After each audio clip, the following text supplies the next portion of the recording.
Let's just wait until more people have signed in.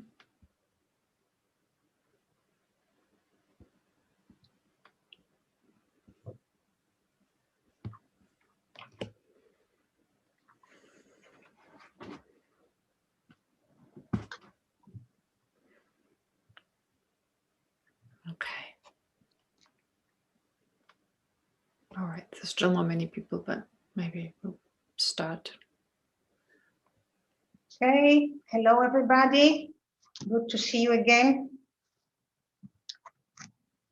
I'm sorry that we had to change this class from Sunday to Saturday because of our holiday tomorrow. Little did we know we're having a war waiting for us. So with your permission, just a practical sentence about what might happen during this class. If we hear in this country a siren during the coming 2 hours, I hope we don't, but if it happens, some of us will have to leave immediately for the protected space at home or a bomb shelter. We have a few minutes to run to that area, and the regulations are that we have to wait there for 10 minutes and then we come back. So if we see us leaving immediately, that is what is happening, might happen, and we hope it won't. So if it happens, I'll try to announce it and just let Geshe knows about it, that we're leaving for that reason for a few minutes. Other than that, welcome again, everybody. Great to see you in this Dharma Friends of Israel course of Geshe. And just to remind you that this course is being recorded on DFI YouTube channel. You can see the link on our website. If possible, please leave the camera open. It's nicer to see our face here. Also, you can see the materials we use in this class on our website, so please feel free to use it. Just to thank you all for being so generous so far in your donation. If you can and wish to donate to our activities and to express our gratitude to our teacher, please do so. If you can't be happy of being able to attend and not donate, we feel very happy about it. But if you can and wish to do it, please do it with a happy mind, and let's rejoice that we can donate and support the activity and our teacher. Thank you very much, Geshe, for teaching this course. We're very happy to be here this week again. Just note that next week we'll meet on Sunday again. This was just one teaching. Thank you. Thanks, Leora. One little thing about the prayers, we'll do them slightly differently today. This is because Jadu Rinpoche suggested to the Israelis, to those in Israel, to Israeli practitioners, to recite the Heart Sutra in order to overcome or to help to overcome the difficulties, the conflict, or to calm it down if at all possible. So Rinpoche highly recommended to recite this particular sutra. So I'd like to do this today as well. And the way to do it today, or the way I would like to do it, is to do the visualization as usual, to generate the mind of enlightenment, then to take refuge and do the refuge and bodhicitta prayer. And then instead of reciting the 4 immeasurables and the 7 limbs, we'll do the Heart Sutra, and it will be shown in the screen in front of you. And please, it's important to do it with the right kind of motivation. Of course, bodhicitta, once we've generated it, Please try to hold the mind of enlightenment, to do it for the welfare of all sentient beings, especially all those in this world right now who are affected by disease, by war, by conflict, and so forth. And of course, to also reflect on the meaning of the words, whatever understanding you have of emptiness, well, this is the time to reflect on it in the form of this sutra. All right, great. So let's start with a little bit of breathing, and then we'll go through the same visualization as usual. Okay, so let's start.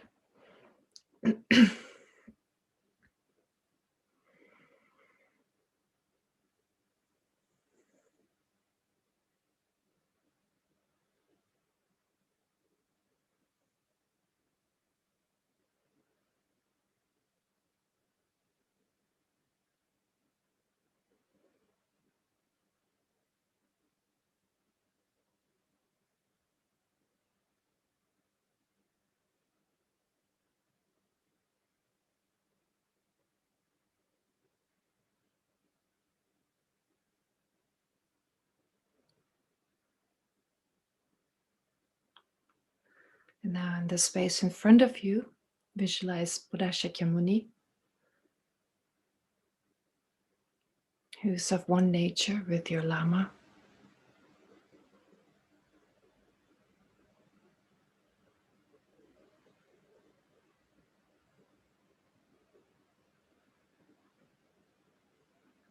And he's surrounded by all the great beings who follow the words of the Buddha, put them into practice, and gain the same realizations.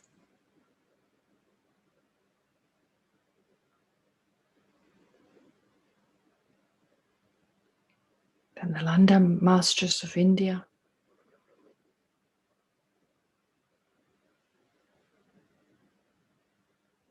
and all the realized beings from the different traditions.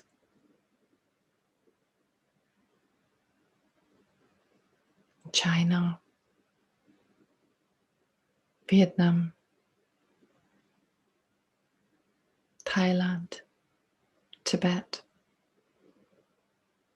I think that all these masters are surrounding the Buddha.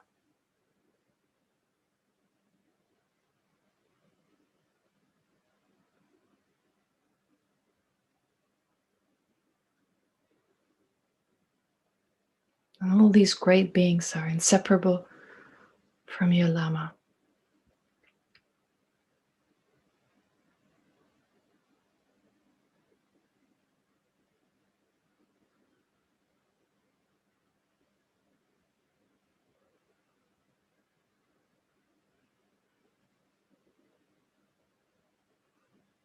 And then also think that we're surrounded by all sentient beings.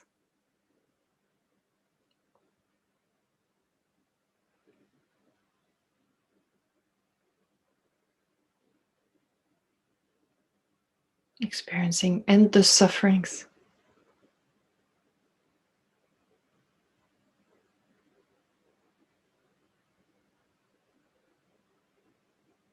Due to their afflictive emotions, especially their basic misapprehension of reality.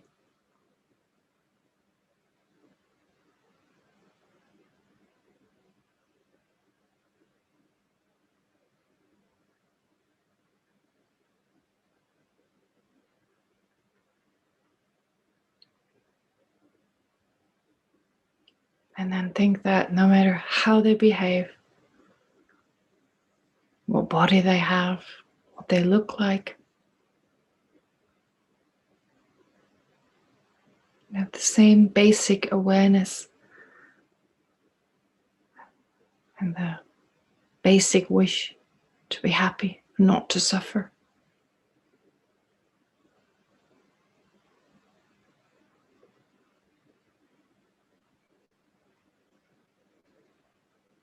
Just as we do, they all deserve to be happy and not to suffer.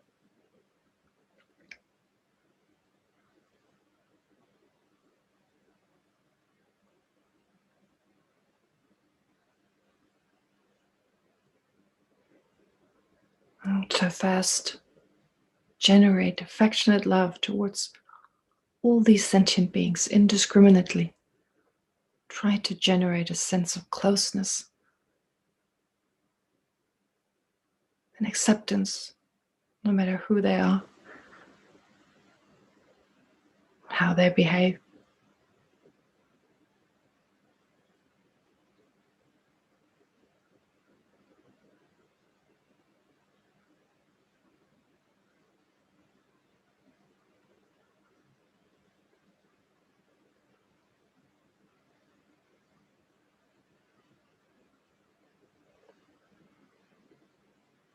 And this affection then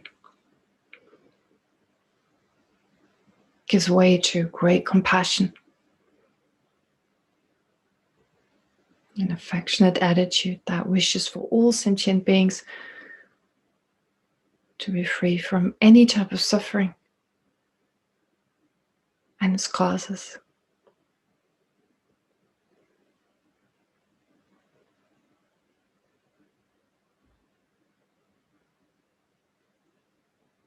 And the wish, may I be able to protect them from all their sufferings and the causes of those sufferings.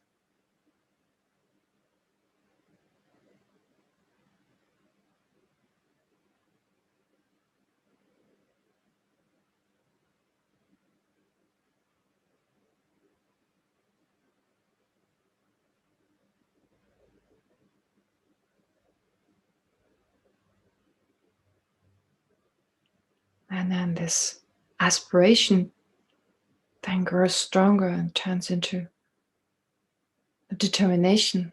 I will do whatever I can, and however long it takes, to lead sentient beings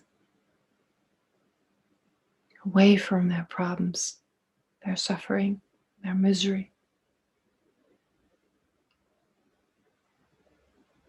through showing them how to remove the cause or the causes for their pain and their unwanted experiences.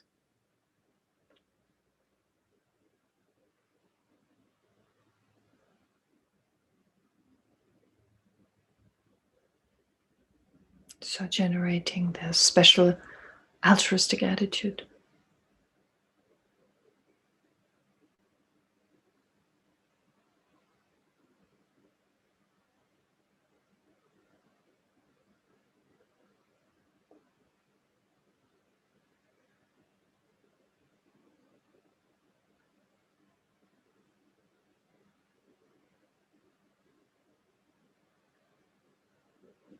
And then generate the mind of enlightenment, understanding that to be really effective in our endeavor to benefit all sentient beings, it's important we become enlightened first.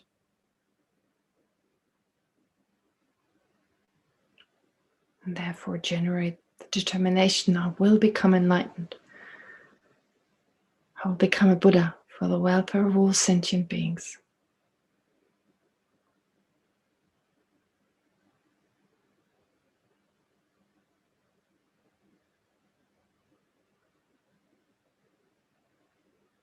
And it is with this attitude, with this mind, that I study Chandrakirti's text.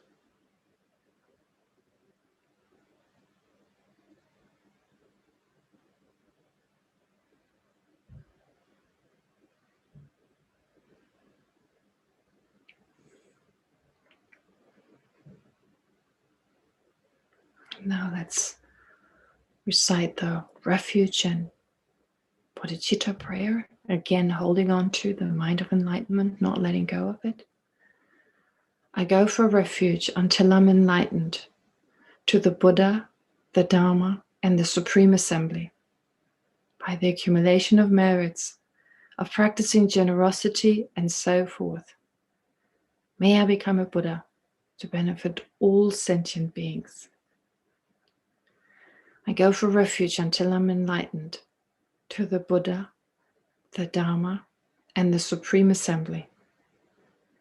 By the accumulation of merits, of practicing generosity and so forth, may I become a Buddha to benefit all sentient beings. I go for refuge until I'm enlightened to the Buddha, the Dharma, and the Supreme Assembly. By the accumulation of merits, of practicing generosity and so forth, may I become a Buddha to benefit all sentient beings. And then the Heart Sutra, especially in mind, the problems in Israel right now, the fighting, may all this subside. May all this be purified within emptiness.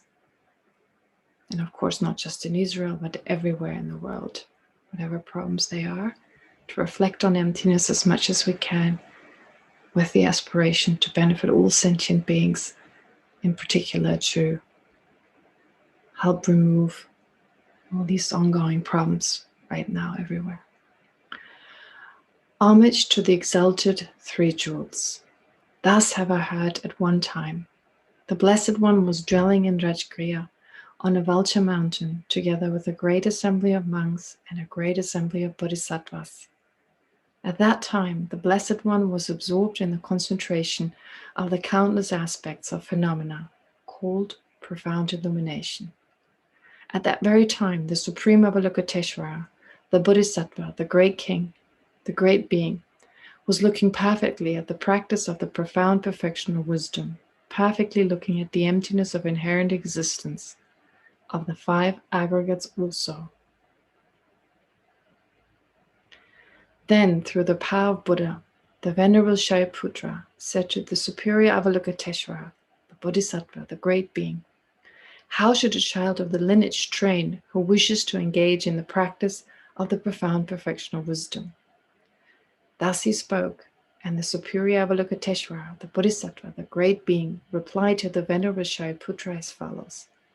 Shariputra, whatever son or daughter of the lineage wishes to engage in the practice of the profound perfection of wisdom should look perfectly like this, subsequently looking perfectly and correctly at the emptiness of inherent existence of the five aggregates also. Form is empty. Emptiness is form. Emptiness is no other than form. Form is no other than emptiness. In the same way, feeling, discrimination, compositional factors, and consciousness are empty.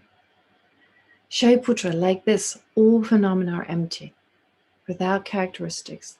That is, they are not produced and do not cease. They have no defilement and no separation from defilement. They have no decrease and no increase.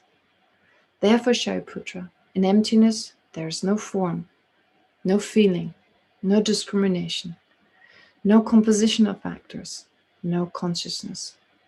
There's no eye, no ear, no nose, no tongue, no body, no mind, no visible form, no sound, no smell, no taste, no object of touch, no mental phenomenon. There is no I element, and so forth, up to no mind element, up to no element of mental consciousness. There is no ignorance, and no cessation of ignorance, and so forth, up to no aging and death, and no cessation of aging and death. Likewise, there's no suffering, no origin, no cessation, and no path. No exalted wisdom, no attainment, and also no non-attainment. Therefore, Shariputra, because there's no attainment, bodhisattvas rely on and abide in the perfection of wisdom, and because their minds have no obstructions, they have no fear. Passing utterly beyond error, they attain the final state beyond sorrow. All the Buddhas who reside in the three times, by relying upon the perfection of wisdom, become manifest and complete Buddhas in the state of unsurpassed, perfect, and complete enlightenment. Therefore, the mantra of the perfection of wisdom, the mantra of great knowledge, the unsurpassed mantra, the equal to the unequaled mantra, the mantra that thoroughly pacifies all suffering, since it is not false, should be known as the truth. The mantra of the perfection of wisdom is proclaimed, Tayata Gata Gata Paragata Parasangata Bodhisattva. Shariputra, this is how a bodhisattva, a great being, should train in the profound perfection of wisdom. Then the Blessed One arose from that concentration and said to the superior Avalokiteshvara, the bodhisattva, the great being, well said, O child of the lineage, so it is. The profound perfection of wisdom should be practiced exactly as you have taught, and the Tathagatas will rejoice. When the Blessed One had said this, the Venerable Shariputra, the superior Avalokiteshvara, the Bodhisattva, the great being, and the entire assembly, as well as worldly beings, gods, humans, demigods, Gandharvas, and others, were filled with admiration and highly praised what had been spoken by the Blessed One. Okay.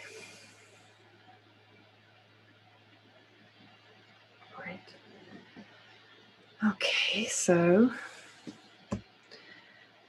now for this coming week, again, can't stress it enough, especially at this day and age, when we see so much suffering around us, for whatever reason, to put ourselves into the other person's shoes, to spend some time, not just with our own suffering, but of course also with the suffering of others. So that is an important part of next week. But also to be mindful of the afflictive emotions. There's so many different types, and of course it's difficult to always be mindful of them, but the more powerful ones, the ones that we actually notice, to pay special attention to them, to just get to know them better, and of course understand the way we are controlled by these emotions, others are too. And again, to always relate it back to others. In the same way, if we don't want to suffer, don't want to have problems, to put ourselves into other people's shoes, as in they're just like that. And on top of it, of course, understanding how we are controlled by our anger, by our attachment, by our envy, jealousy, arrogance, and so forth. But also to, at the same time, learn more about our afflictive emotions by understanding how they work. And so to just say a few words about this, some of you are aware of this and familiar with this explanation, but just for those who are not, as we've discussed in the past, of course, the basic misapprehension of reality is what is responsible for our aversion, for our hatred, for our attachment, desire, greed, and so forth. In the sense that, well, we perceive this world to be concrete, independently existent, as in like, well, intellectually we understand, yes, things are interdependent, we may actually hold that view, but from a deeper kind of more emotional awareness of the things around us, there's a sense that things are within themselves, this, that, and the other. So this is a person, this is a chair, etc. And together with that, although these objects are merely labeled, but we have a sense, well, we've labeled them because there are those objects from their own side, objectively. On top of that, we have a sense this is positive, this is negative. Again, not understanding that it's only in relation to the way we feel about it, to our own views, etc., in relation to what they cause, what results they give rise to, and so forth. But rather that this negativity or that positivity or whatever it is within the object, exists independently of my assertion, and so forth. And so that gives rise, in particular with regard to how the afflictive emotions, or in particular with regard to the way this basic misapprehension gives rise to the afflictive emotions, well, it gives rise to a sense, this is really good, this is really bad. We kind of judge the things around us, situations, people, of course, objects, inanimate objects, and so forth, in dependence on how we feel in their presence. And due to our sense that things are already very concretely this, that, and the other, we now not only perceive this inherent world around us, but also qualities such as attractive, unattractive, positive, negative, harmful, and so forth. It seems that they're within the object, and our mind exaggerates these characteristics. And so if we see a person, we kind of observe their behavior, and we consider that to be negative. Initially, just the thought, this is negative, arises, but then the way it makes us feel, dependent on that, there's a very strong sense of this is totally negative. There's an exaggeration of that negativity, in that the whole person becomes that negativity. We no longer distinguish between the action of the person and the person, him or herself, or the characteristics of that person and the person, him or herself. So the whole person becomes negative. There's this exaggerated, in the case of anger or aversion, this exaggerated attitude that first of all believes there's this negativity is objectively in the person, like within this person, inherent in that person, and then that gives rise to anger, aversion, hatred, whatever the emotion is. Similarly, this happens with, of course, positive aspects of a person. Depending on how we feel, it gives rise to, first we note, oh, this is a positive person, this is a good person, and then that gets, depending on how we feel, it gets stronger. It gets stronger to such a degree that, again, the exaggerated attitude sets in. There's a very strong sense, this is totally this is totally positive, this person is so great. The whole person becomes whatever quality we see in them, and then attachment arises that functions similar to the aversion previously, where first there was this exaggerated sense of negativity, and then aversion, like wanting to be separated from this person or wanting to harm that person even. Here it's the opposite. We don't want to be separated when we have a sense this person is so wonderful, they have all these great qualities, my happiness is dependent on them. Then that gives rise to not being able to let go. And so based on that understanding, and if you take envy, it's usually a mixture of those two. There's attachment towards something we desire, a desire, an attachment towards, I don't know, material objects or reputation or a job we would like to have, whatever it is, and then resentment or aversion towards the person or the persons who have, the people who have the particular object. So it's two in one, if you like. That's envy, and so forth. So you can go through the different afflictive emotions.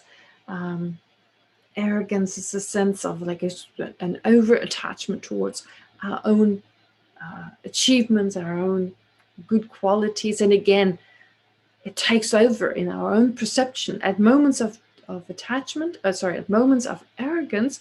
Preceding that arrogance, feeling full of ourselves, feeling puffed up, preceding that is again that exaggerating mind that totally exaggerates whatever positive quality we have, or whatever, I don't know, positive action we engaged in, whatever is the cause for that arrogance, and we no longer see possible weaknesses and faults and so forth, and that then gives rise to this feeling of I'm better than everyone else, and that is arrogance. Now, for this week, I would like you to pay special attention to exactly that. When there's anger, when there's attachment, and then kind of analyze it according to these explanations that, well, I just shared with you as these afflictive emotions are described, and see whether you can find exactly these characteristics of these particular emotions, and that there's this exaggerated aspect which then gives rise, and of course initially having a sense it's within the object, then that within the object there's this positive or negative quality, whatever actually gives rise to the emotion, and then how the mind exaggerates it, and how then there's an emotional response, well, in the form of envy, etc., anger, and so forth.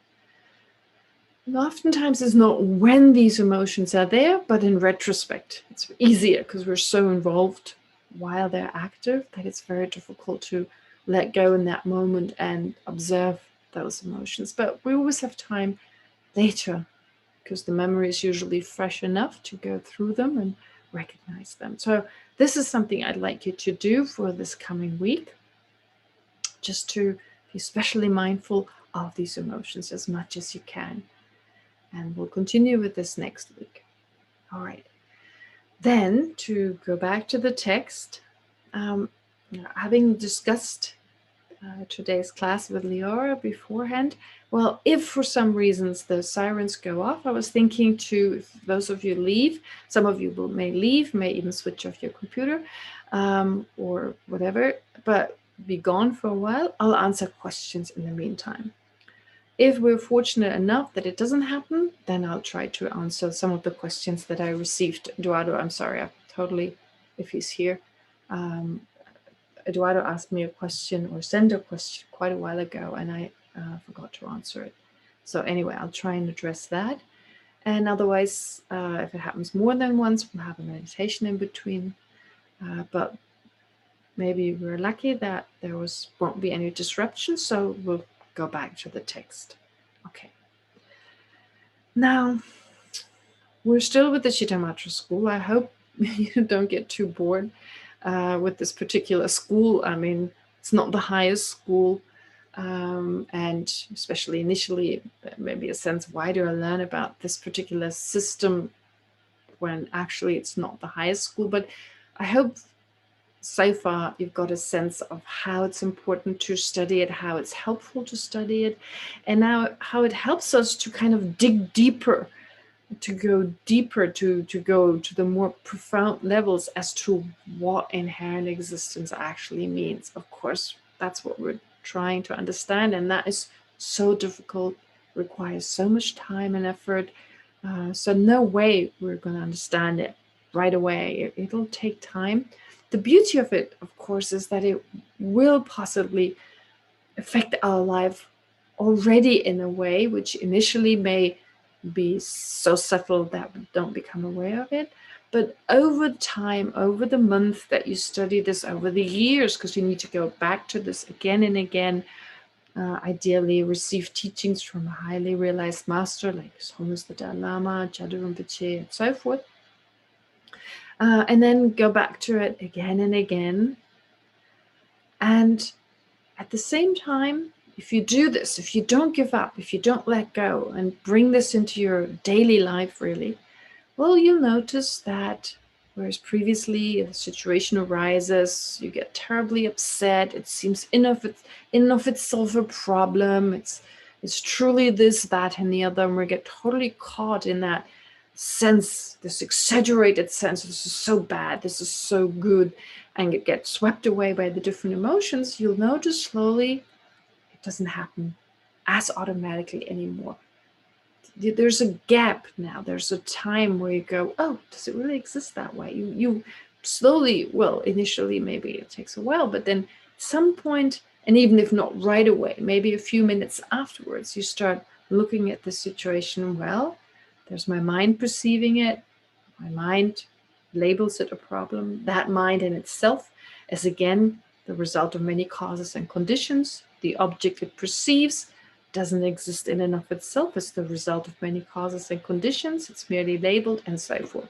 So hopefully you've already had some experience of that. And that's the beauty of doing this. Of course, we're far, I don't know you, but in my case, far, far, far away from any kind of understanding. But if just our daily life becomes easier, becomes more bearable, we can take things more with like a lightness, with a sense of acceptance, and don't get crushed by, well, the challenges of life as easily as we used to. So then that's already a huge difference. So understanding that the things around us don't exist as solidly, as concretely as they may appear.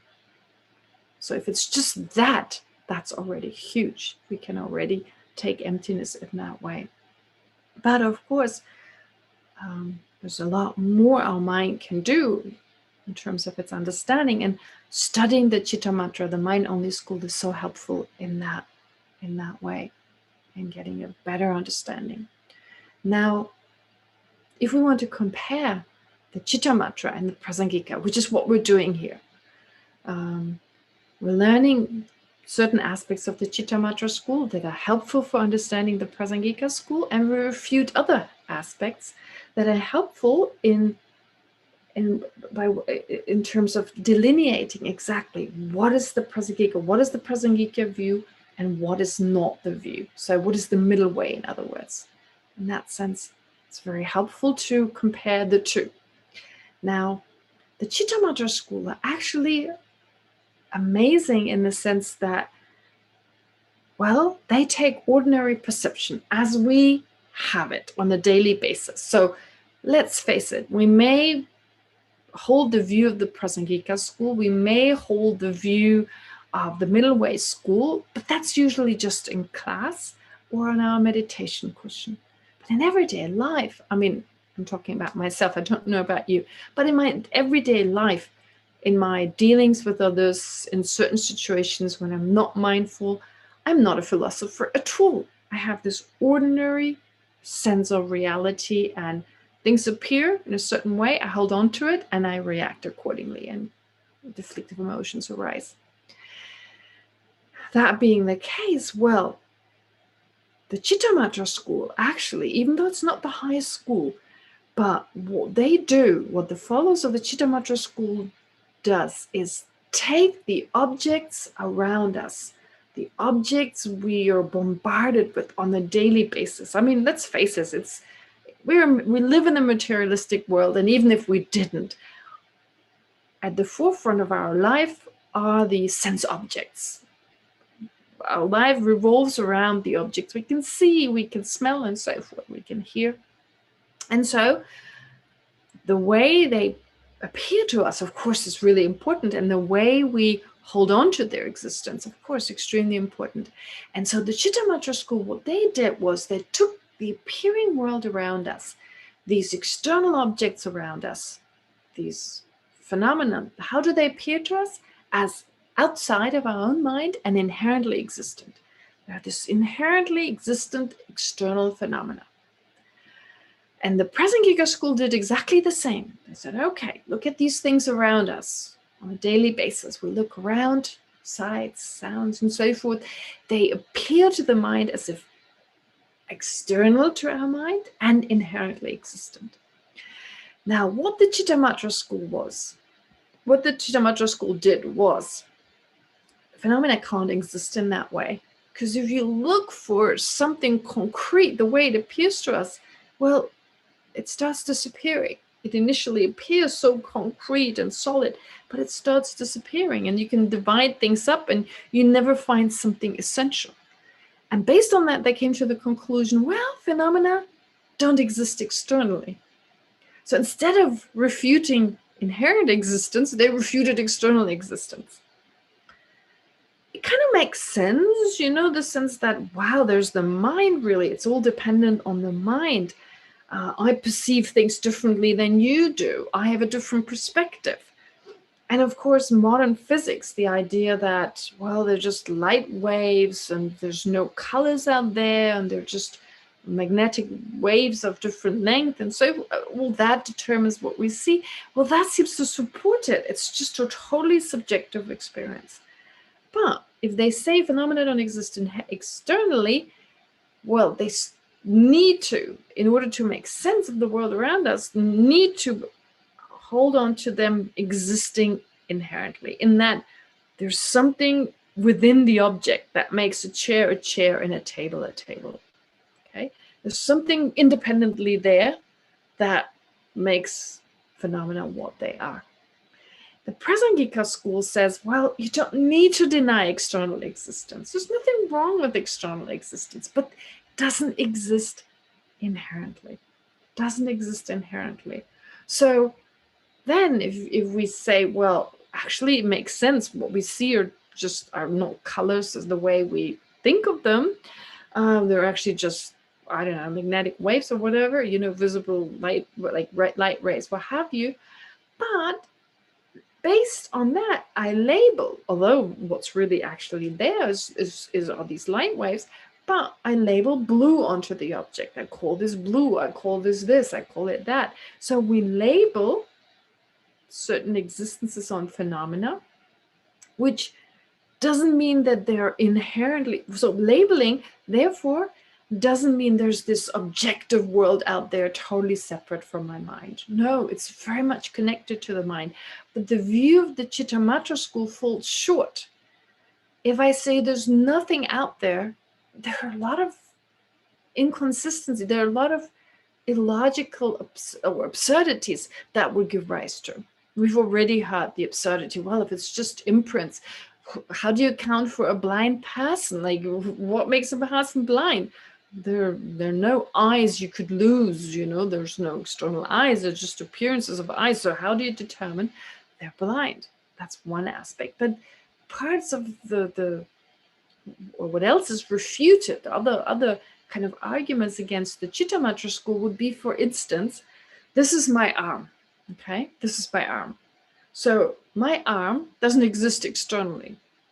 And if you see my arm, it's because of the ripening of your imprints that you see my arm, and I see my arm. So there are all these different arms appearing to your mind, and each and every one looking at my arm right now. So all of you are looking at my arm appears to you. So it's due to the ripening of your imprints that you perceive my arm, and it's due to the ripening of my imprints that I perceive my arm. So what makes it my arm? Like, what you perceive with your eye consciousness, that unique object, that's just yours. So what makes that my arm, right? So there are all these appearing arms when you look at me, or faces, whatever it is. So what makes it my face? Okay, very difficult to determine. On top of it, how do you distinguish between dream and waken state? What else? We say, okay, every result must be preceded by a cause. The Chittamatra school says the same thing. If you have smoke, you must have fire. But if I now suddenly see smoke and there's no imprint ripening of fire, well, how do I account for this? If there's no fire preceding the smoke, well, I only have an imprint ripening for smoke. I don't see any fire, and no one else does either. So let's say there's no one who perceives, there's just the smoke I perceive. The Chittamatra school says, like, the unique perception that I have, okay? So I don't necessarily need to have smoke preceding it. So fire preceding the smoke. So how can I say fire must precede it? Chittamatra can't answer that, right? Because it's just in that moment, imprints ripen and give rise to different appearances. So, like I said, if you see a seedling, I have the karma to see, or have the imprint, I should say. They have the imprint to see the seedling. Did it have a seed? I don't know. Didn't ripen for me. The imprint to see a seed didn't ripen, and no one else seemed to have seen it. So how can I say it was preceded by a seed? That seedling. Anyway, the seedling I perceived is not the seedling you perceive.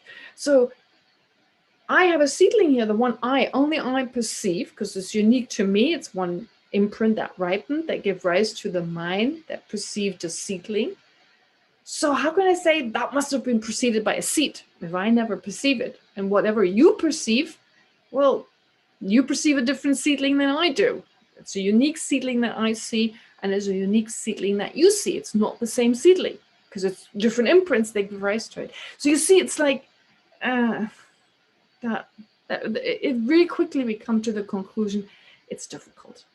Okay, anyway, just this much again, but still we can definitely see the qualities of the Chittamatra school, and we don't have that much left. We've got a few more verses left, but what we have left is still quite interesting and very important. First, I want to address 3 verses that are part of the next kind of section in the text. So later on I'll do another review, but you remember different examples were given by the Chitta Matra school to describe the fact that according to them, there's no external phenomena, there's no external existence, but still phenomena exist inherently, in particular the mind. So they use the dream example, which is an example of, things appearing in a way in which they don't exist. They use the example of the disease, the eye disease. And now another example is used, the example of meditation, of meditating on something that does not accord with reality. So it's not a wrong view in the classical sense. A wrong view is usually a particular type of consciousness or a wrong consciousness, such as perceiving falling hairs where there isn't, or perceiving an elephant in the dream that appears in a dream to be an actual elephant. Those are mistaken minds, mistaken awarenesses. And the Chitta Matra school says, well, the mind exists, but its object doesn't. So as the example goes, so we believe the mind exists truly, and the objects, these externally appearing objects, that external existence is not there. And the examples, like I said, dream example, or the example of the eye, the floaters, the eye disease, well, they're mistaken minds because they naturally arise and they're naturally occurring mistakes. However, now another mistaken mind is mentioned, but it's not really called a mistaken mind. Why? Because it's generated on purpose. The classic example, of course, is Donglen. When you visualize, you take on all the suffering of sentient beings and you give them all your happiness. Is that really happening when you visualize it? No, you visualize it and it's not happening. Even if you're a Buddha, it's not like, excuse me, it's not like you meditate on it and at some point it becomes reality. No, in this case, like not even the Buddha can take away all suffering. So even if the Buddha visualizes this, it's not going to happen. But it's highly effective for our own mind. And likewise, there's a meditation mentioned here. It's, Thupten Jinpa calls it the meditation on foulness. I just have not come across a translation that I've liked. Meditation on unattractiveness, meditation on foulness, or a meditation on ugliness. Those are the words they use. Which is basically a meditation meant to counteract attachment. Now, what have we said before? What did I say about afflictive emotions, especially attachment? How does it arise? Well, we perceive an object, we label it positive, attractive, beautiful, desirable, whatever positiveness we perceive, and then due to our misapprehension of its actual mode of existence, merely labeled, not perceiving that, and dependent also on the way we feel, there's a strong feeling of pleasure, then we exaggerate that positivity, that goodness, whatever is the positive quality we see, and that therefore gives rise to attachment. Now, what would be the best way to get rid of attachment? Surely to totally get rid of its root, the misapprehension of reality. But let's be realistic, that takes time. It's not easy. What can we do in the meantime while trying to reduce, of course, our basic misapprehension? Well, in the meantime, we can deal with this exaggerated aspect of the mind, the exaggerating mind. Sometimes it's called, the name of this mind is the inappropriate attitude, or the exaggerating mind, whatever you want to call it. So this particular awareness, this mind, since it exaggerates, it only sees the positive aspect of an object. Within meditation, you focus on the negative aspects of an object. Okay, so let's take the example that is, well, usually used here. One of the strongest desires, the strongest attachment is sexual desire or sexual attachment, in the sense that well, even though relationship, it's not everything is about that, but it does play a huge part, and it's one of the reasons we can get very, very jealous when any kind of sexual attachment is involved. And so taking that as a very powerful kind of form of attachment, then what happens when does this kind of attachment arise, this craving for another person's body, is when we see this body as pure and beautiful and desirable and so forth. And the meditation here is meant to focus on, well, the realistic aspects that here in this case they use skeletons. So just think of this body of desire, that if we desire the body of another person, to think of the skeleton of this person, because if we just saw that, our desire be gone right away. And so therefore here, the meditation on ugliness, it can mean so many different things, or on the negative aspects, or on the foulness. It can mean we meditate on the smell of the person, we can meditate on the internal aspects of the body.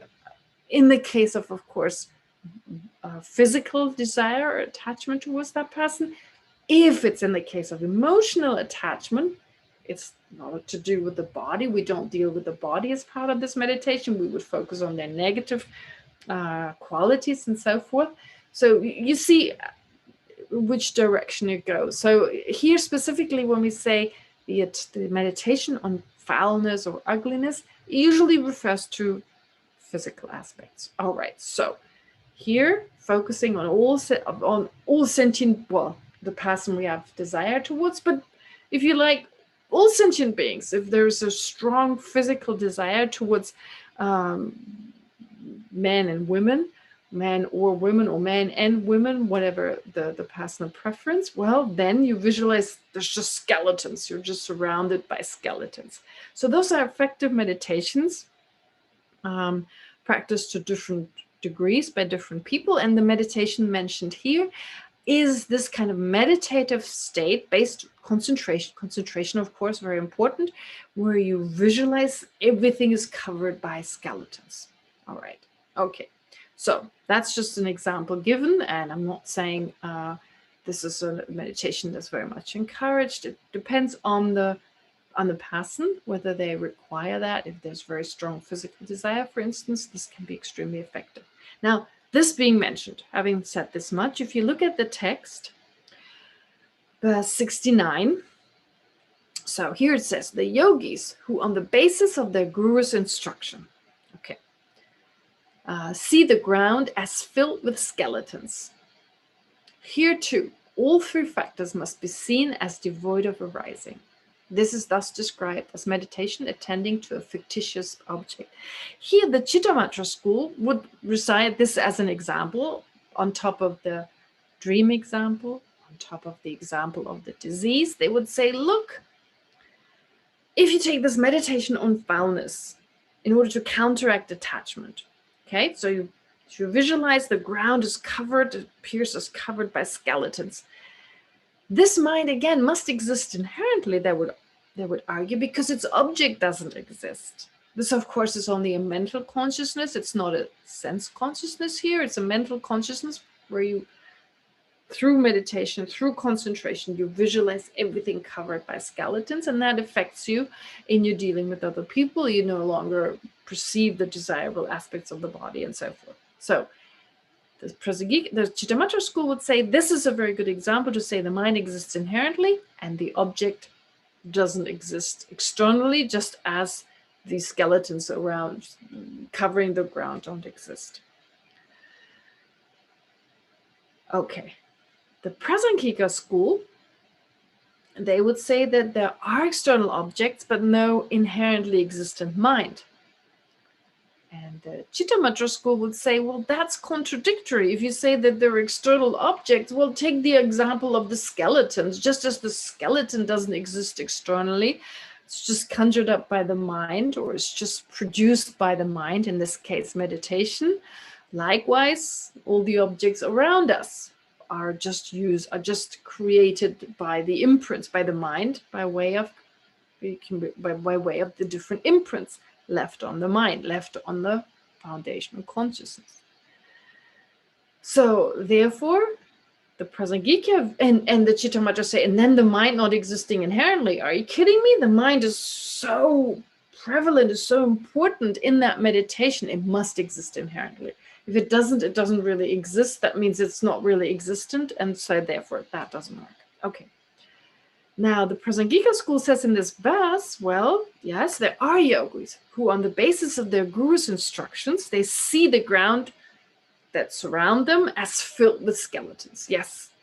But they say that does not mean that the mind does not exist inherently and that there is no external reality.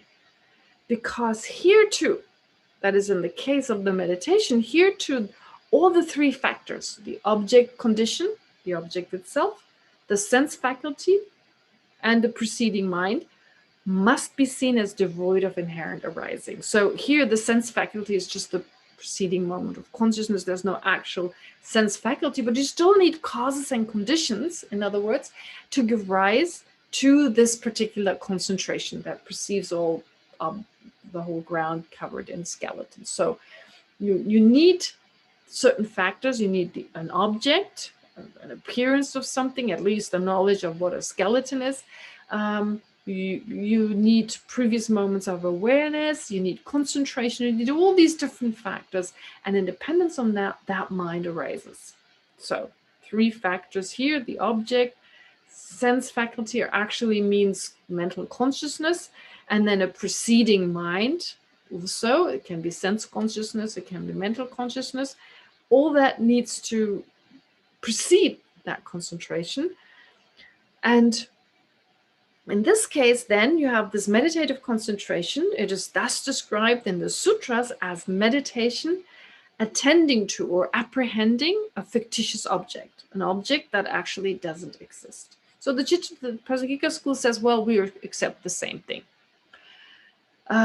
But we don't explain this example. We don't use this example to deny external existence and establish not inherent existence, but the opposite. For us, it means, well, there is an external reality, just not in the case of this object. Okay, that the skeletons don't exist externally, but there's definitely no inherently existent mind.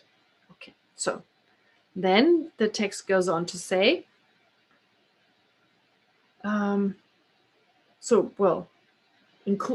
what's also implied in that last verse is if the meditative concentration were to exist inherently. So here the Prasangika school is saying, why are we saying that concentrating mind, that meditation doesn't exist inherently, that particular meditating mind doesn't exist inherently? Because it's dependent on these factors. If it existed inherently, it wouldn't be dependent on them. And then in verse 17, if you read, if these objects, okay, it goes on to say, if these objects of foulness, if the objects of foulness meditation, if the objects of foulness meditation are for you, just like your objects of sense perception, that is to say, in other words, if you believe that the non-existence of the skeletons proves the non-existence of external sense objects, while the mind that perceives the skeleton or the sense consciousness exists inherently, the following absurdity would arise. So, when someone watches a play, for instance, or a movie, okay, and another person joins in, the other person perceives the same as the first person, right? In ordinary conventions, you would say, if I watch a play or I watch a movie first time on my own and another person joins me, we would say, oh, you see this person there, you see this, that, and the other. So just on a conventional basis. Okay, just conventionally.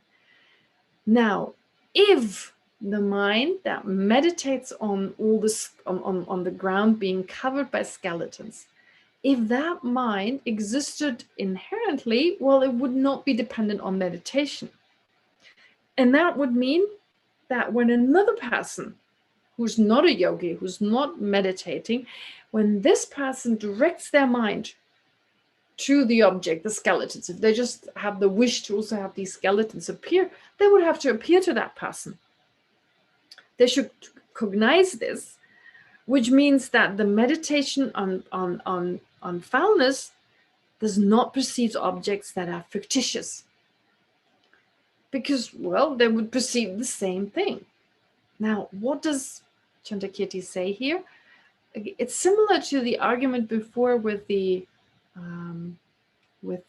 person who's not dreaming, for instance. How do you know if you, what is the difference? Remember, there was this argument before. What's the difference between dreaming or not dreaming? If the mind exists inherently, then whether you're dreaming or not, the dream elephant should appear to the mind. It's not dependent on the dream. It's not dependent on anything because the mind exists inherently. Or in the case of the appearance of floating hair, if the mind is not dependent on anything, it exists in and of itself. Well, existing independently would mean even if you don't have a disease, floating hair would appear. Or the other way around, if you have the disease, it wouldn't appear to you because it's not dependent on anything. And here the same argument really is made. Again, stressing the fact that the mind can't exist in that way. It's dependent on so many other factors. So here, in the case of just ordinarily, when you see sense objects, and it's of course based on the Prasangika school, where they accept external existence, saying there are external objects, they exist externally, conventionally at least.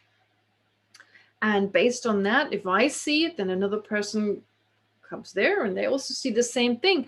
But with the meditation here, it's different. You need the meditation. So unless you've done the meditation, you can't just call another person and say, look, just as I have this appearance of skeleton surrounding me, look, will you have the same? It doesn't happen because the mind only arises in dependence, cannot exist inherently, arises in dependence on meditation. So therefore here, the verse 70 says, if these objects of foulness, if these objects of the foulness meditations are for you, just like your objects of sense perception, then in the same way as you can call another person and say, look, can you see the same thing? Well, then here, this should be true for the meditation. When the person directs their mind to it, they too should cognize these skeletons, which means that they're not fictitious. Okay. Now, actually, the question that may arise is, how can the Chittamatra school say in this situation, how can they actually say, well, we see the same thing if we look outside and we look at an object? And this is where, for some people, the Chittamatra school may actually make more sense. You may come to this conclusion that you say, well, and actually Jim made some really good comments on this. I hope I can address this, but he said some really good things. I'm trying to just rephrase it because the question is quite long. But he says, like, well, really all we perceive, it doesn't really go beyond our body. So the visual objects, the objects around us, actually all that happens is there is a sensation in that with our skin, or due to our skin, our nose, and so forth. It's not like we actually touch the object as such. We believe this object is out there because there are these sensations in the body, but whether it's really out there, we don't know. Just because we perceive something, we don't know there's really something there. I mean, just because we see blue doesn't mean blue is out there.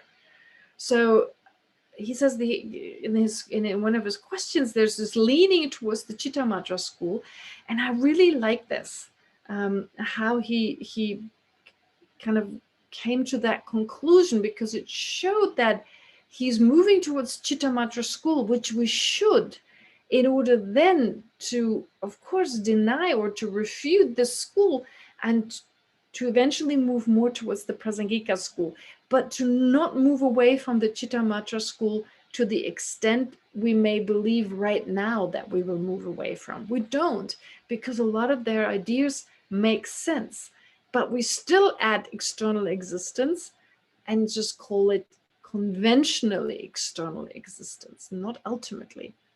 Now, as he said, actually, yes, it's true. I have this totally unique subjective experience of something out there when I watch a movie. Then a person joins me and also has this totally unique experience of that movie. So how can we say they see the same thing? Well, it's not literally the same thing. It's just conventionally the same thing.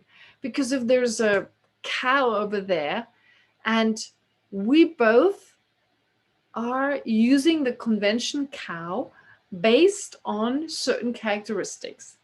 And I perceive these characteristics, and the other person perceives these characteristics. Do they perceive them in the exactly same way? No.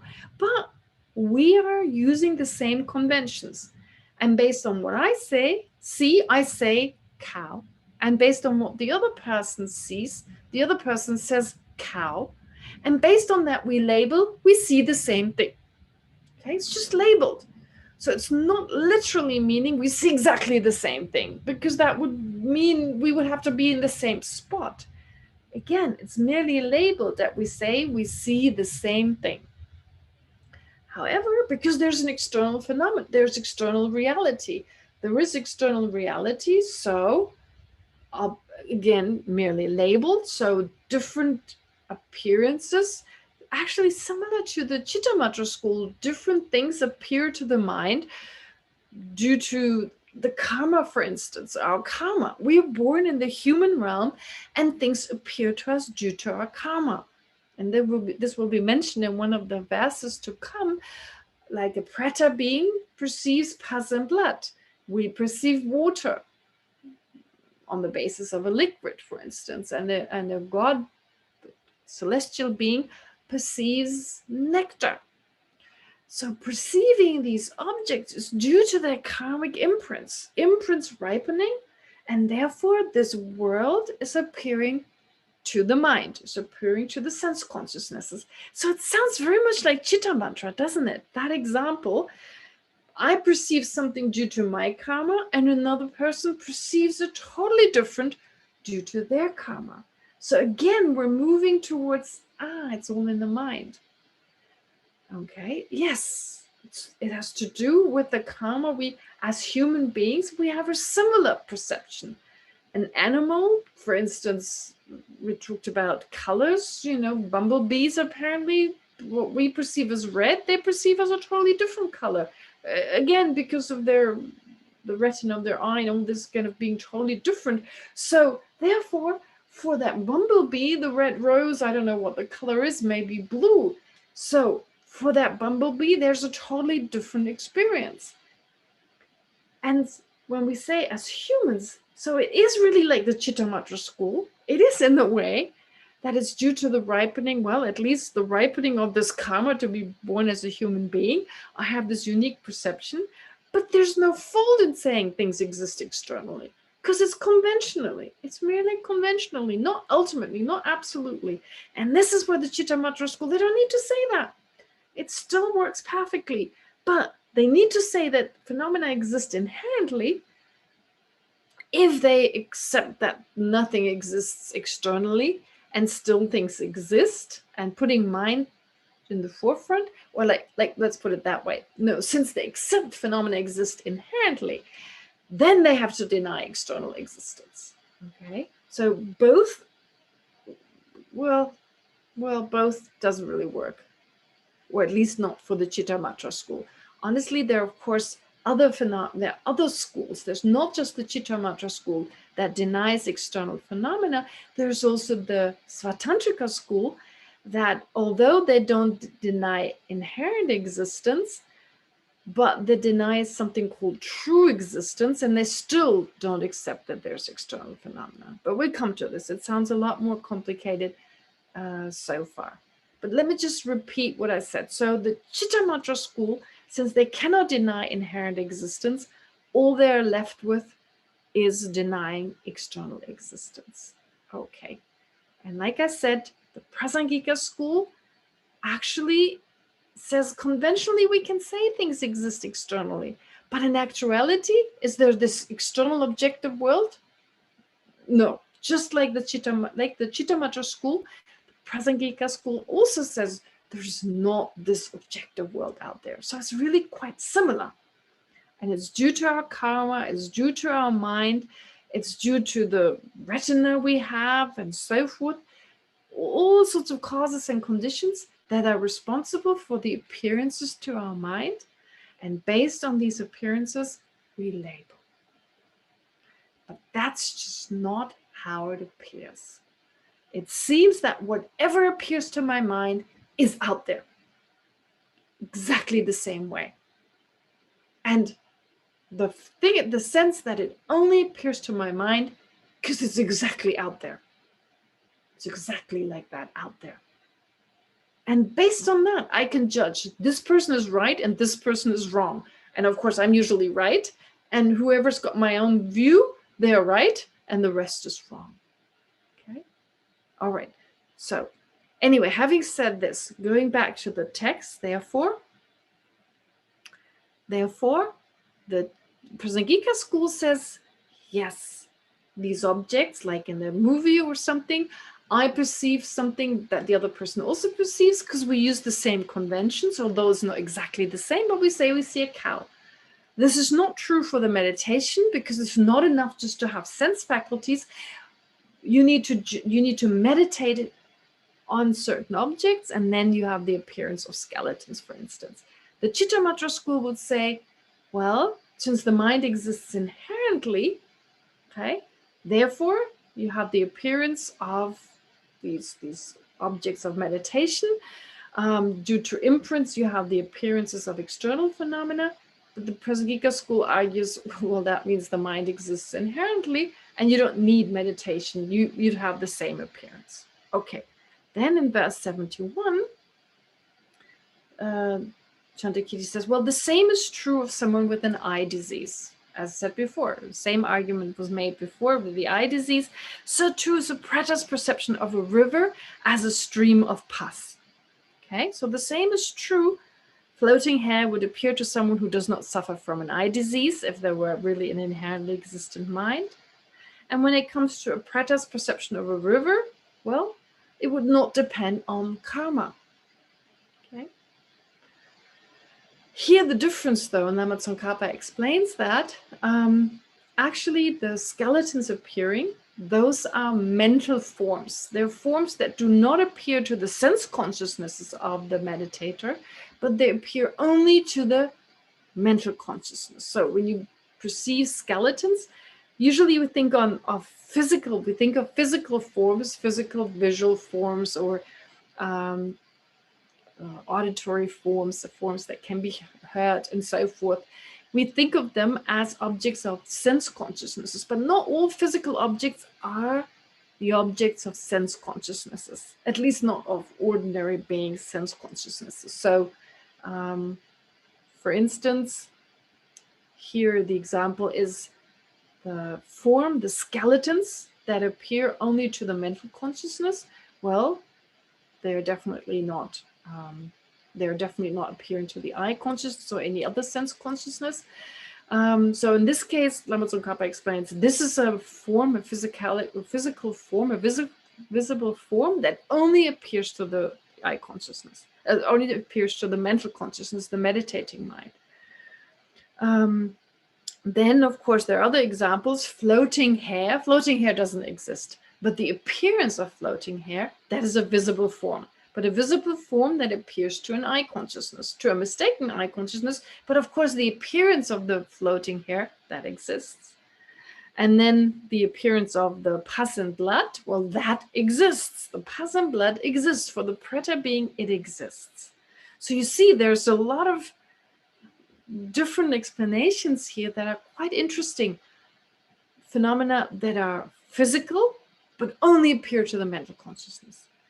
Phenomena that don't exist at all, but their appearance, so the appearance of floating hair, that is a visible, that's a form, that's a physical object. So the appearance is a physical object, not physical in the sense that, well, even from the Prasangika school point of view, as like out there, such physical, but as an appearance, still it's something visible, it has shape and color, so therefore it's a visible form.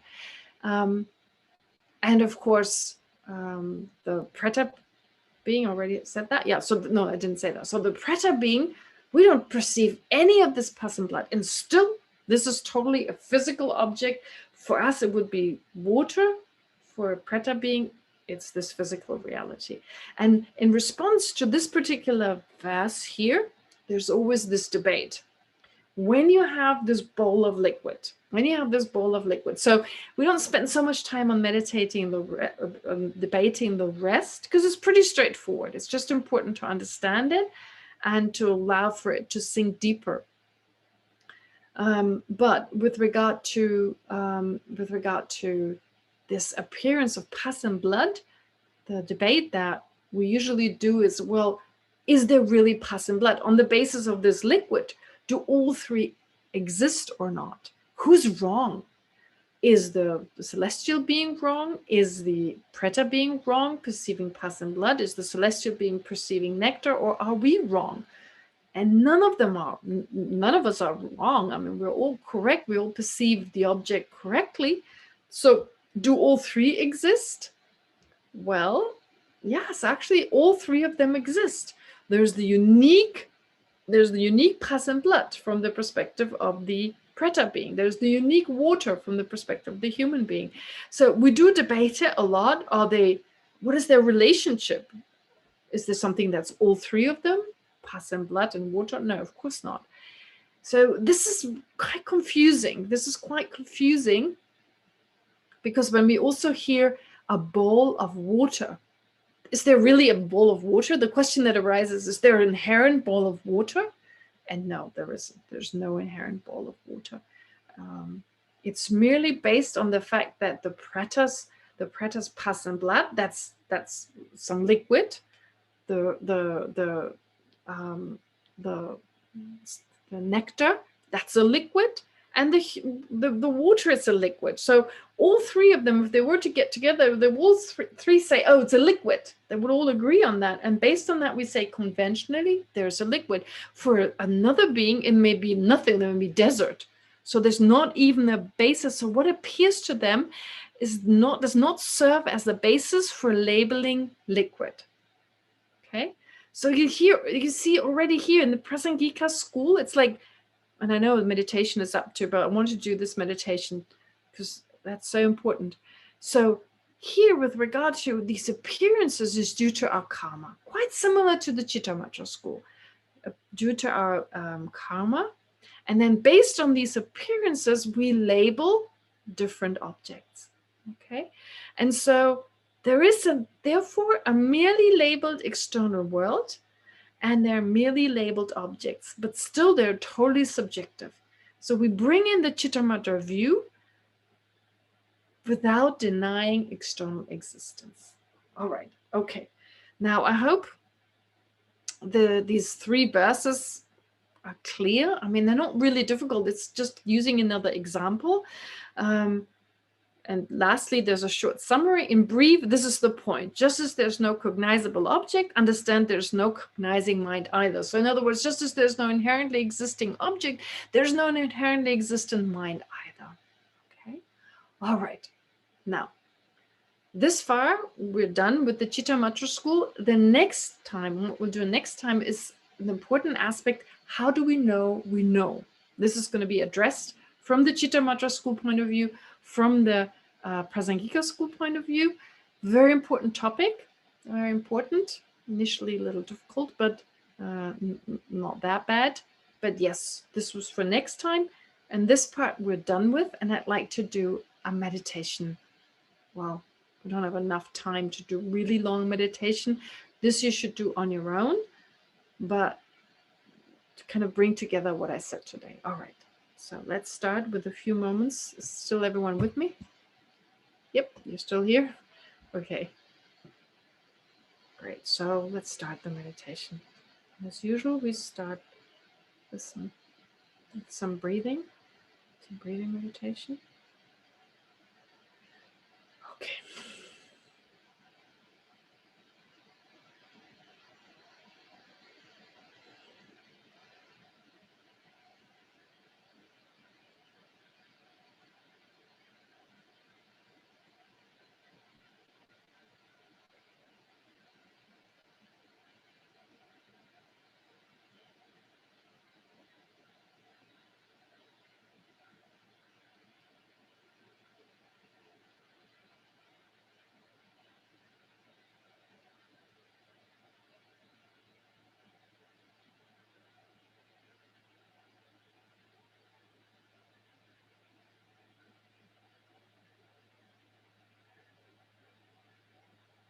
Now, with regard to the objects, the sense objects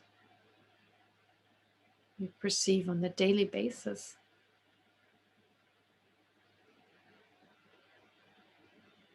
do they exist externally?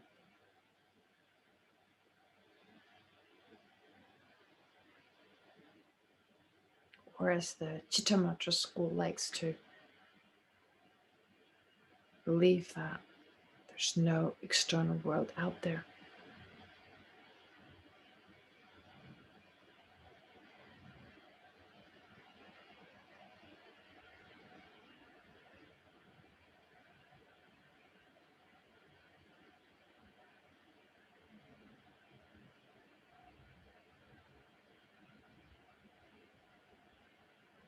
The Prasangika school does not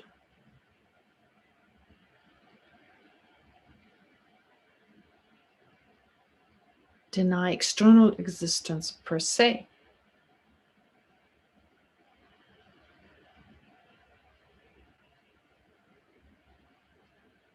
but denies inherently existent external existence.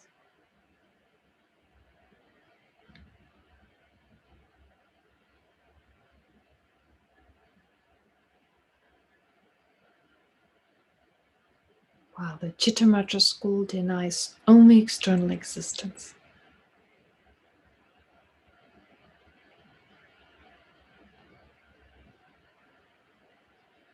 And holding on to the inherent existence of sense objects.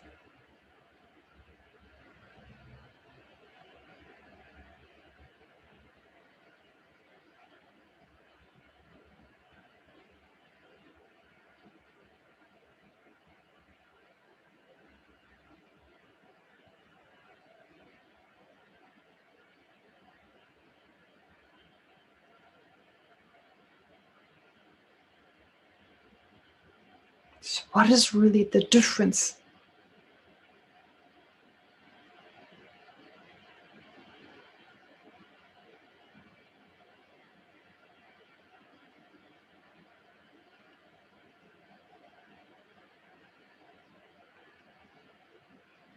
And in what way is the Prasangika school not that different from the Chittamatra school?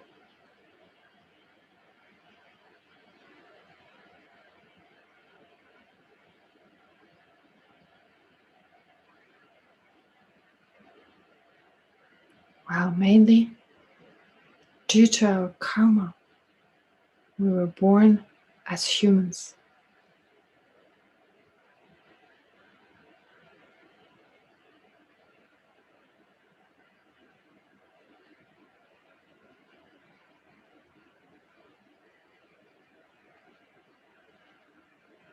With sense faculties, including a brain that is unique to a human being.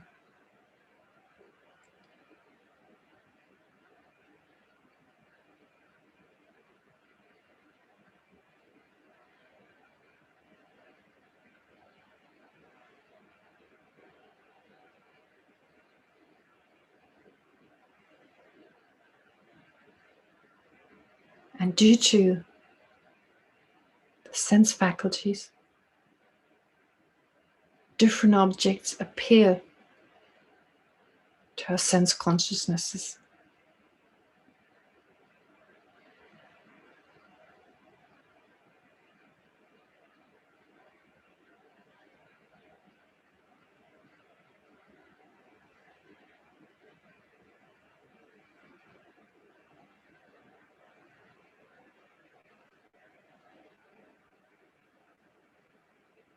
These appearances are dependent on many different factors, imprints,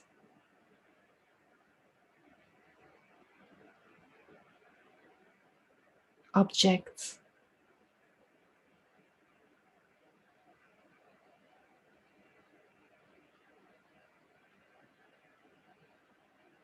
preceding awarenesses,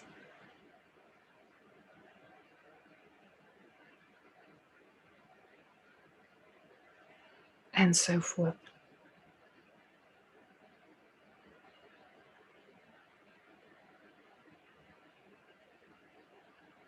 And in dependence on these appearances, we label car,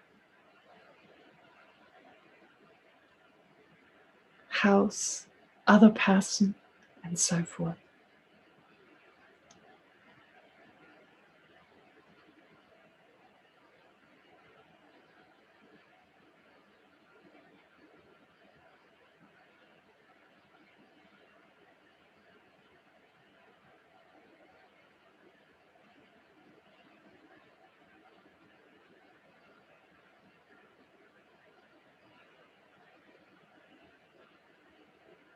And so, even though we talk about an external existence, an external car,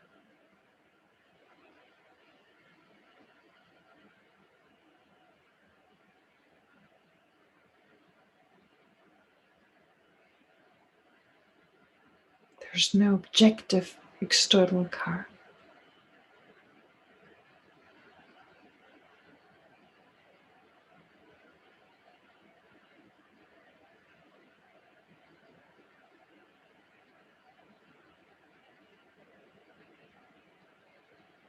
Or absolute external car.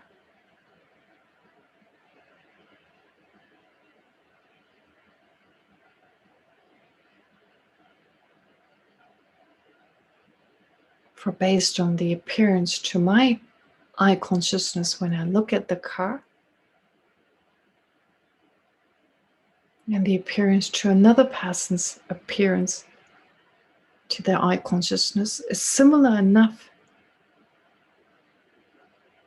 that we both label it car.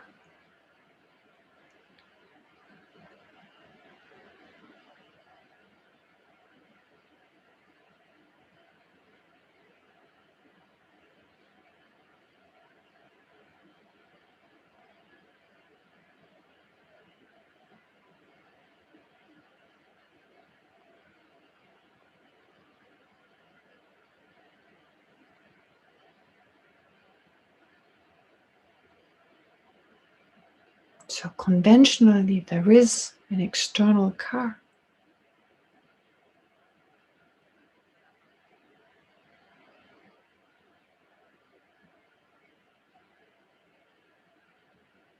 Yet our experiences, our perception of the car or other things is completely subjective.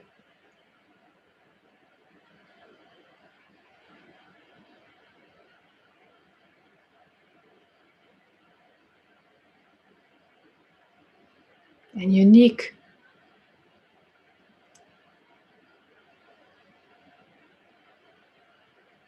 to other people's perception.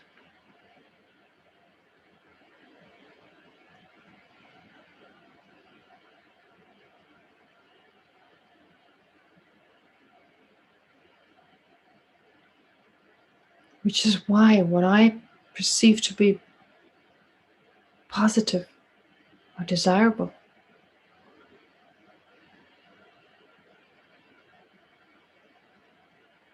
is perceived very different by another person.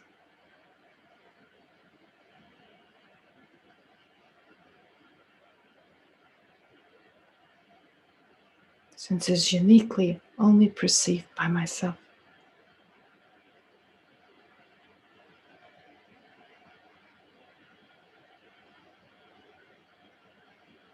And labeled very differently.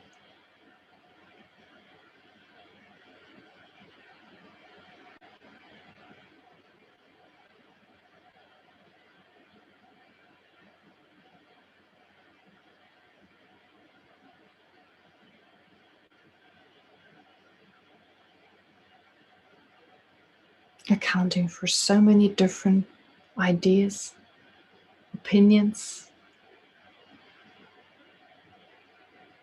in this world.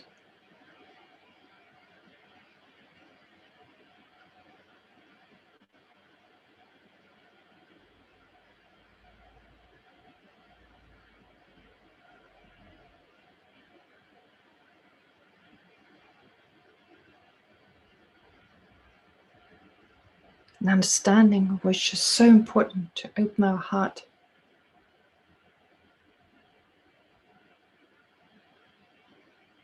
to the views and ideas of other people.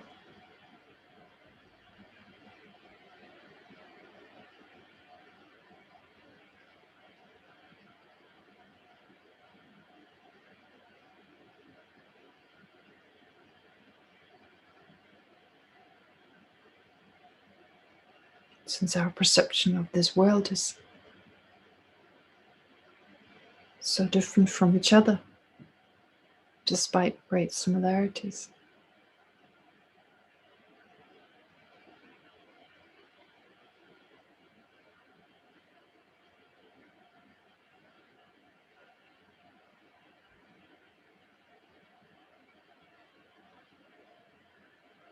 And let's not forget that our mind right now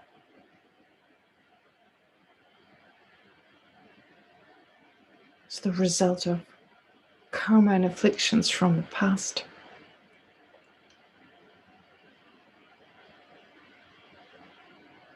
And therefore very limited in its perception.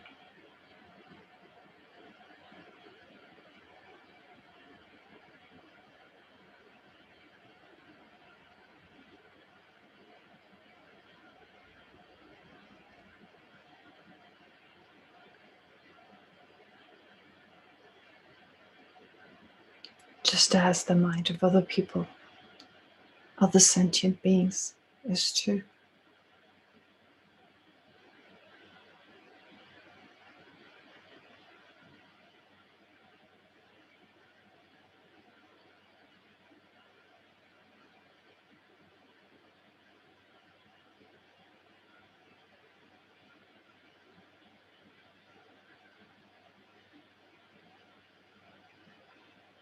So once again, let's generate the wish to free our mind from its restrictive perception that is a result of karma and afflictions, and to help others to do the same.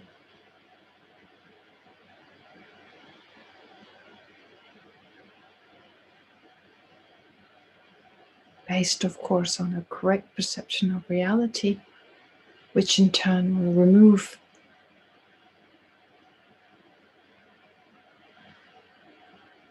our basic wrong view with regard to the way phenomena exist.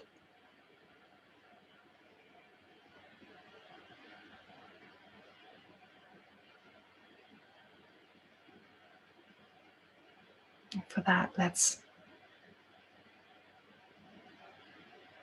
dedicate whatever virtue we've accumulated today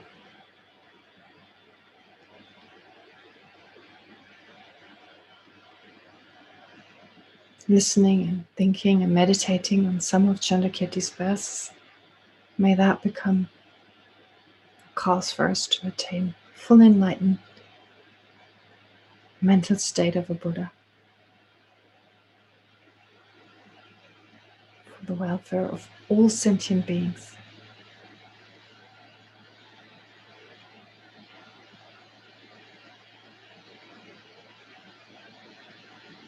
But may the merit we accumulated today and before also become a cause for us to make things better in this world, to bring more peace to the minds of other people.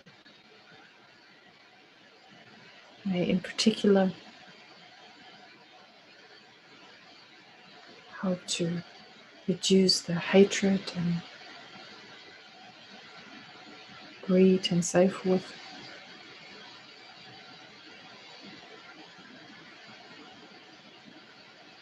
That is responsible for some of the conflicts in this world, in Israel and other places. And of course, may it reduce all the sickness in India and elsewhere.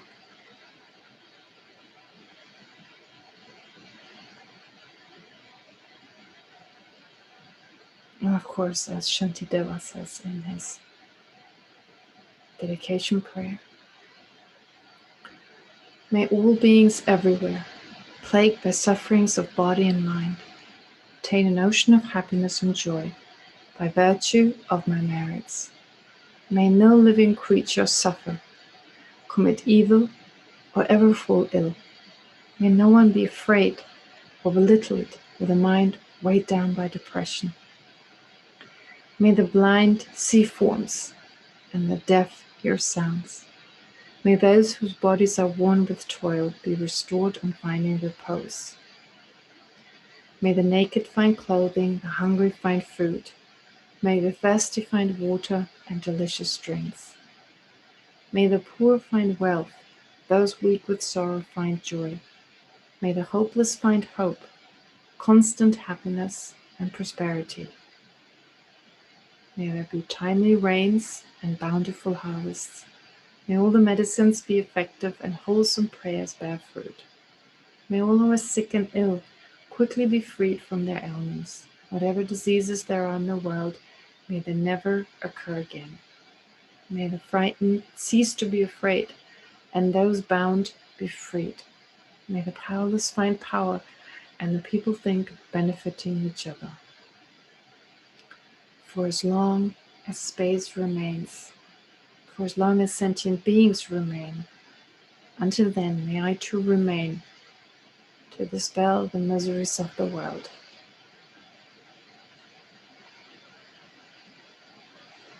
Okay, all right, so please don't forget for this coming week, the focus is on observing your own afflictive emotions, and of course in that way also reflect on other people being controlled, being driven by their afflictive emotions as another way to generate compassion, love and compassion, and of course the mind of enlightenment with regard to all sentient beings, no matter how they behave, no matter what they do. All right, great. And if you can, of course, to reflect on what we learned this week. And I haven't said it often enough, but also, if you haven't done it already, to read some of the verses in advance, especially now when we come to the next topic.